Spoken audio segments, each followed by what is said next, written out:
அனைவருக்கும் வணக்கம். நான் உங்கள் சாந்தி பேசுறேங்க. இன்றைய பதிவுல நாம என்ன பார்க்க போறோம் அப்படின்னு பார்த்தீங்கன்னா, திருச்செந்தூர் முருகனை நினைத்து சக்தி வாய்ந்த இந்த ஒரு மந்திரத்தை எழுதினால் போதும் சொந்த வீடு நிச்சயம் கிடைக்கும்னு சொல்லியிருக்கேன். அப்பேற்பட்ட ஒரு சக்தி வாய்ந்த மந்திரத்தை தான் நான் உங்களுக்கு சொல்ல போறேன். வாங்க வீடியோக்குள்ள போகலாம். இப்போ பார்த்தீங்க அப்படின்னா, நம்மளுக்கு சொந்த வீடு அப்படிங்கிறது எவ்வளவு முக்கியம். எல்லாருக்குமே ஃபர்ஸ்ட் இந்த சொந்த வீடு நம்மளுக்கு ஒன்று கட்டணும். ரொம்ப எளிமையாவது ஒரு குடிசையாவது நம்மளுக்கு சொந்தமா இருக்கணும் அப்படின்னு எல்லாருக்குமே ஆசை இருக்கும் இல்லைங்களா? அப்படி நம்மளுக்கு சொந்த வீடு எவ்வளவுதான் நம்மளுக்கு ஆசை இருந்தாலும் கனவு இருந்தாலும் அது எல்லாருக்குமே நிறைவேறுவது கிடையாது. நிறைய பேர் எவ்வளவு முயற்சி செய்தாலும் ஒரு கையகல இடத்த வாங்கி ஒரு குடிசையாவது போட்டு சாகிறதுக்குள்ள அதுல கொஞ்ச நாள் வாழ்ந்துடணும் அப்படின்னு எல்லாருக்குமே ஆசை இருக்கும். அதுவும் இப்ப விற்கக்கூடிய விலைவாசியில சொந்த வீடெல்லாம் என்னால நினைச்சு கூட பார்க்க முடியாது அப்படிங்கிறவங்க கூட இப்போ நான் சொல்லக்கூடிய இந்த மந்திரத்தை எழுதினாலே போதும். சொல்லணும் அப்படிங்கிற அவசியம் கூட கிடையாது. நீங்க எப்ப ஃப்ரீயா இருப்பீங்களோ அப்போ முருகனை மனதார நினைத்து கொண்டு இந்த மந்திரத்தை எழுதினாலே போதும். விரைவிலேயே உங்களுக்கு சொந்த வீடு அப்படிங்கிறது நிச்சயமாக கிடைக்கும். ஏன்னா வாடகை வீட்டில் இருந்து ரொம்ப கஷ்டப்பட்டுருப்போம். ஒரு ஆணி அடிக்கக்கூடாதுன்னு சொல்லுவாங்க. 10 மணிக்கு மேலே வீட்டுக்கு வராதிங்க, நிறைய கெஸ்ட் வரக்கூடாது, அதிகமாக சிரிக்கக்கூடாது, இதை பண்ணாதீங்க அதை பண்ணாதீங்கன்னு பல ரூல்ஸ் போடுவாங்க இந்த வாடகை வீட்டில். இதில் வாடகை வீட்டில் இருக்கிறவங்களுக்கு தான் அதோட அருமையே புரியும் இல்லைங்களா? இதில் நம்மளுக்கு சொந்த வீடு இருந்துட்டா நம்ம ஃப்ரீயாக ஆணி அடிக்கலாம், எல்லாமே பண்ணலாம். நம்மளை யாருமே கேள்வி கேட்க மாட்டாங்க. சாகிறதுக்குள்ளார ஒரு சின்ன சொந்த வீடாவது நம்ம வாங்கிடணும்னு நம்மள நிறைய பேருக்கு அந்த ஆசை இருக்கும் இல்லைங்களா? நம்ம இந்த சொந்த வீடு அமைவதற்கு செவ்வாய்க்கிழமை வெற்றிலை தீபம் ஏற்றிட்டு வாங்க, உங்களுக்கு சொந்த வீடு நிச்சயம் கிடைக்கும் அப்படின்னு சொல்லியிருக்கோம். நீங்கள் அந்த தீபத்தை ஏற்றினாலும் தொடர்ந்து இந்த மந்திரத்தையும் நீங்க பேப்பர்ல இல்லைன்னா ஒரு நோட்ல எழுதிக்கிட்டே வாங்கலேன். அப்ப பாத்தீங்கன்னா உங்களுக்கு விரைவிலேயே இப்ப இடமே வாங்கலாமா, நாங்க எப்படி சொந்த வீடு கட்டுறது அப்படின்னு யோசிப்பீங்க. ஆனா ஏதாவது ஒரு முயற்சி நடக்கும். யாராவது ஒருத்தர் அங்க ஒரு இடம் இருக்குதுப்பா, இவ்வளோ ரேட் சொல்கிறாங்க, உங்களால் வாங்க முடியுமான்னு பாருங்கள், வாங்கி போட்டிங்கன்னா பின்னாடி ஆகும் இல்லை அப்படின்னு யாராவது ஒருத்தர் உங்ககிட்ட சொல்லுவாங்க.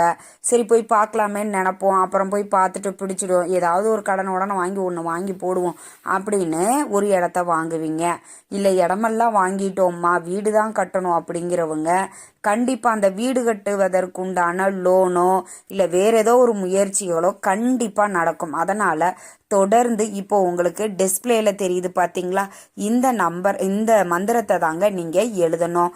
ஒரு அன்ரூல் நோட்டு ஒன்று வாங்கிக்கோங்க. ஏன்னா இதை கண்டினியூஸாக நம்ம எழுத போகிறோம் இல்லைங்களா? அப்போது நீங்கள் பார்த்தீங்கன்னா ஒரு அன்ரூல் நோட்டு புதுசாகவே இதுக்காக வாங்கிக்கோங்க. இல்லைம்மா நான் ஏற்கனவே இந்த மாதிரி பரிகாரத்திற்கு ஒரு நோட்டு வச்சிருக்கிறேன், அதில் நாங்கள் எழுதலாமா அப்படின்னா தாராளமாக எழுதி கொள்ளலாம். ஆனால் நீங்கள் வேற எதுக்காகவாவது ஏதோ ஒரு பட்ஜெட் லிஸ்ட் எல்லாம் போட்டு கிறுக்கி எல்லாம் வச்சு அதில் நல்ல பேஜ்ல இருந்து நான் ஸ்டார்ட் பண்ணிக்கிறேன் அப்படின்னா தயவு செஞ்சு பண்ணாதீங்க. புதுசாக ஒரு அன்ரூல் நோட்டு ஒன்று வாங்கிக்கோங்க. வாங்கிட்டு இப்போ உங்களுக்கு டிஸ்பிளேல தெரியுது பார்த்தீங்களா, இந்த மந்திரத்தை முருகப்பெருமானை மனதார பிரார்த்தனை பண்ணிக்கோங்க. முருகா நீதான் எனக்கு அருள் புரிய வேண்டும், எனக்கு எப்படியாவது ஒரு சின்ன குடிசையாவது நான் சொந்தமாக கட்டணும், அதுக்கு நீ தான் அருள் புரிய வேண்டும் அப்படின்னு முருகப்பெருமானை நன்றாக பிரார்த்தனை பண்ணிட்டு இந்த மந்திரத்தை நீங்கள் எழுத ஆரம்பிக்கணும். ஒரு நாளைக்கு 108 முறை எழுத வேண்டும் அல்லது 27 முறை. இது ரெண்டுல எது உங்களுக்கு சௌகரியமோ வாய்ப்போ அது மாதிரி நீங்கள் பயன்படுத்தி கொள்ளுங்க. இதை எழுதி முடிச்சதுக்கு அப்புறம் அப்படியே மேலே ஒரு செல்ஃபில் பத்திரமா வச்சிருங்க. தினமும் இதை நீங்கள் எழுதணுமா அப்படின்னா தினமும் எழுதுவது ரொம்ப விசேஷம் இல்லையா? வெள்ளிக்கிழமை செவ்வாய்க்கிழமை நாட்களில் எழுதுவது, கிருத்திகை சஷ்டி நாட்களில் எழுதுவது, இது மாதிரி முருகனுக்கு உகந்த கிழமையிலேயோ இல்லை முருகனுக்கு உகந்த திதியிலேயோ முருகனுக்கு உகந்த நட்சத்திரத்திலேயோ நீங்கள் இந்த விஷயத்தை செய்து பாருங்கள். நிச்சயம் உங்களுக்கு கை மேலே பலன் கிடைக்கும். இதுல ஒரு 10 ரூபாய் கூட நம்மளுக்கு செலவில்லைங்க. நம்ம ஒரு நோட்டும் ஒரு பேனாவும் இருந்தாலே போதும், நம்ம நினைத்த காரியத்தை நம்மளால நடத்தி காட்ட முடியும். சொந்த வீடு அப்படிங்கிறது எனக்கெல்லாம் எவ்வளவு பெரிய கனவு தெரியுங்களா? எனக்கும் அந்த வாய்ப்பு இன்னும் முருகன் கிட்ட இருந்து கிடைக்கல. சரி, சொந்த வீடு கட்டுறதற்கு எதுக்குமா முருகப்பெருமான வழிபாடு செய்யணும், வேறு தெய்வங்களை நம்ம வழிபாடு செய்யக்கூடாதா அப்படின்னு கேட்பீங்க. உங்களுக்கு ஒரு சிலருக்கு சந்தேகம் கூட இருக்கும். ஆனால் இந்த பூமிக்காரகனாக விளங்கக்கூடியவர் செவ்வாய் பகவான். இந்த செவ்வாய் பகவானுக்கு அதிபதி முருகப்பெருமான். அதனாலதான் முருகப்பெருமானை வழிபட்டோம் அப்படின்னா நம்மளுக்கு இந்த செவ்வாய் பகவானினுடைய அருளும் நம்மளுக்கு பரிபூர்ணமாக கிடைக்கும் இல்லைங்களா? அதனாலதான் செவ்வாய்க்கிழமையில பார்த்தீங்கன்னா சொந்த வீடு நிலம் அதெல்லாம் அமைவதற்கு நாம முருகப்பெருமானை நினைத்து வெற்றிலை தீபம் ஏற்ற சொல்றோம். அதே மாதிரி ரொம்பவே அதிசக்தி வாய்ந்த மந்திரம் தாங்க இந்த மந்திரம். கண்டிப்பா நீங்க ட்ரை பண்ணி பாருங்க. நிச்சயம் நீங்க சொந்த வீடு கட்டுவதற்குண்டான ஏதாவது ஒரு சூழலை முருகப்பெருமான் ஏற்படுத்தி கொடுப்பார். அதை கெட்டியமா பிடிச்சிட்டு நம்மளால முடிஞ்ச ஒரு 10க்கு 10 ஒரு ரூமாவது போட்டு உட்காந்துக்கணும்பான்னு நம்ம நிறைய பேர் யோசிச்சுட்டு இருப்போம் இல்லைங்களா? நம்மளால நம்ம வசதிக்கு நம்ம தகுதிக்கு எந்த வீடு கட்ட முடியுமோ அதை கட்டி கண்டிப்பா சொந்த வீடு கட்டக்கூடிய ஒரு யோகம் அப்படிங்கிறது கிடைக்கும். நம்மளுடைய ஜாதகத்திலே இவங்களுக்கெல்லாம் சொந்த வீடு அமைப்பே இல்லை, கிளம்பிட்டனாலும் இவங்க வாடகை வீட்டில் தான் இருந்தாகணும் அப்படின்றது மாதிரி கூட சொல்லியிருப்பாங்க. அது மாதிரி ஜாதகத்திலேயே உங்களுக்கு வீடு வாசல் இருக்கக்கூடாதுன்னு இருந்தாலும் கூட இந்த மந்திரத்தை முருகனை நினைத்து நீங்க தொடர்ந்து எழுதி கொண்டு வாங்கள். நிச்சயம் சொந்த வீடு கனவு அப்படிங்கிறது நிஜமாகும். ஏன்னா அந்த அளவுக்கு ரொம்பவே சக்தி வாய்ந்த ஒரு மந்திரம் தாங்க இந்த மந்திரம். கண்டிப்பா உங்களுக்கு வாய்ப்பு இருக்குது, வசதி இருக்குது அப்படின்னா திருச்செந்தூர் போயிட்டு வாங்க, சிறுவாபுரி முருகன் கோவிலுக்கு போயிட்டு வாங்க. இதெல்லாம் ரொம்ப ரொம்ப பிரசித்தி பெற்ற முருக ஸ்தலங்கள் இல்லைங்களா? அப்ப அங்கு சென்று முருகப்பெருமானை வழிபட்டு அவர்கிட்ட கண்ணீர் மல்க பிரார்த்தனை பண்ணுங்க. சொந்த வீடு அப்படிங்கிறது எல்லாருக்குமே ரொம்பவே முக்கியம்.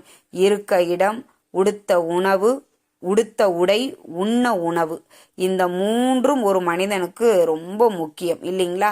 அப்போ நம்ம இந்த சொந்த வீடு அப்படிங்கிறது நம்மளுக்கு மிகப்பெரிய ஒரு கனவாகவே இருக்கும். அந்த கனவை நிஜமாக்க கூடியவர் தான் முருகப்பெருமான். அப்ப திருச்செந்தூர் முருகனை மனதார நினைச்சுக்கோங்க. கண்டிப்பா இந்த மந்திரத்தை தொடர்ந்து எழுதிட்டு வாங்க. இதுல இத்தனை நாள் தான் எழுதணும் அப்படிங்கிற எந்த ஒரு கணக்குமே கிடையாது. நீங்க 108 முறை அல்லது 27 முறை உங்களுக்கு எப்படி வசதியோ அதை எழுதி கொண்டு தினமும் எழுதிட்டு வாங்க. நீங்க சொந்த வீடு கட்டுற வரைக்கும் எழுதிட்டு வாங்க. நம்மளுக்கு இப்ப காய்ச்சல் சரியானோம்னா அந்த காய்ச்சல் சரியாகிற வரைக்கும் நம்ம மருந்து மாத்திரைகள் எடுத்துக்கிறோம். சரியானதுக்கு அப்புறம் தான் அதை விடுறோம். ஆனா இந்த வழிபாடுகள் மந்திர ஜபங்கள் மட்டும் சொன்ன உடனே அடுத்த செகண்டே நடந்துடணும்னு எதிர்பார்க்கறாங்க. அது எப்படி முடியும்? இப்ப சொந்த வீடெல்லாம் வேண்டின உடனே வீடு என்ன பொம்மையா அப்படியே தூக்கிட்டு வைக்கிறதுக்கு அதுக்கு தேவையான இடத்த வாங்கணும். அதுக்கடுத்து இன்ஜினியர்கிட்ட பிளான் பண்ணணும். அடுத்து வேலையாட்களை கூட்டிட்டு பொருட்களை வாங்கி கொடுத்து வீடு கட்டணும். இவ்வளவு ப்ராசஸ் இருக்குது இல்லைங்களா? அப்ப முருகப்பெருமானோட நம்பிக்கையில நீங்க இந்த எளிய மந்திரத்தை மட்டும் எழுதுங்கள். தொடர்ந்து சொந்த வீடு கட்டக்கூடிய யோகம் வர்ற வரைக்கும் எழுதுங்க.